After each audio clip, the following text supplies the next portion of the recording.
Assalamualaikum warahmatullahi wabarakatuh. Nama saya Siti Najis Mitama, saya dari kelompok 8. Saya akan menyampaikan hasil presentasi dari kegiatan belajar 1 dan kegiatan belajar 2. Nanti disampaikan oleh teman saya yang bernama Nadia Putri Utami. Baiklah, saya akan mempresentasikan hasil kegiatan belajar 1, yaitu hakikat sistem pendidikan nasional. Berbagai referensi menyatakan bahwa pendidikan merupakan upaya penting yang harus dilakukan oleh sebuah bangsa untuk membangun dan meningkatkan kesejahteraan masyarakat. Pada masa sesudah proklamasi kemerdekaan, arah pendidikan kita menjadi lebih jelas meskipun hakikat dan tujuannya pada dasarnya tetap sama, yaitu mencerdaskan kualitas kemampuan bangsa. Ya, seperti kita tahu bahwa sekarang ini minat belajar siswa sedikit berkurang karena teknologi yang makin canggih. Ya kan?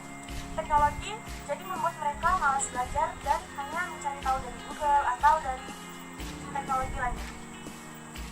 Mereka jadi lupa untuk belajar serius bahwa di Indonesia, di negara kita ini sangat membutuhkan yang namanya siswa-siswa pintar dan berprestasi.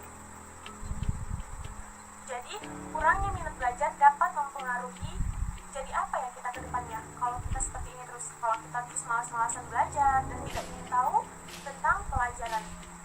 Jadi apa ya kita ke depannya kalau kita seperti ini terus, kalau kita terus malas-malasan belajar dan tidak ingin tahu tentang pelajaran. Padahal bangsa Indonesia sangat membutuhkannya.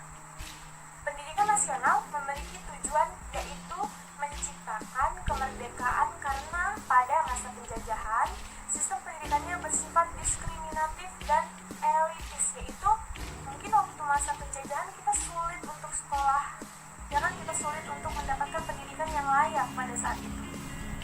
Dan pendidikan nasional merupakan suatu proses yang dimaksud untuk membentuk sejumlah kemampuan manusia.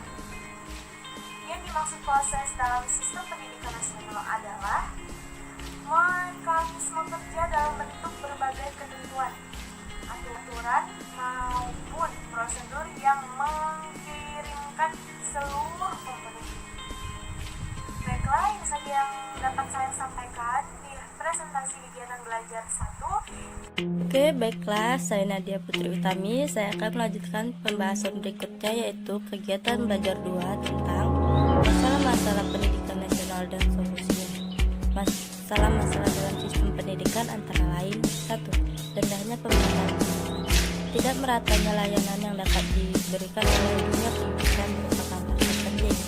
Faktor pemerataan pendidikan berarti faktor peluang setiap orang untuk mendapatkan ilmu, yaitu mendapatkan pendidikan yang setinggi-tingginya dan mendapatkan kualitas pendidikan yang sebaik-baiknya. 2. Rendahnya mutu pendidikan. Rendahnya tingkat layanan pendidikan, maka kualitas atau kompetensi yang dimiliki oleh masyarakat pada urusan pendidikan tidak akan dapat dicapai. 3. Rendahnya relevan pendidikan dengan tuntutan masyarakat. Rendahnya mutu pendidikan dapat berakibat pada rendahnya relevansi hasil pendidikan dengan tuntutan masyarakat. Faktor-faktor kebutuhan dengan rendahnya relevansi: A. Rendahnya kemampuan menguasai life skill yang relevan. B.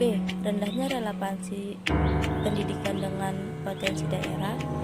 C. Rendahnya kemitraan dengan dunia usaha atau dunia industri. 4. Rendahnya efektivitas pendidikan.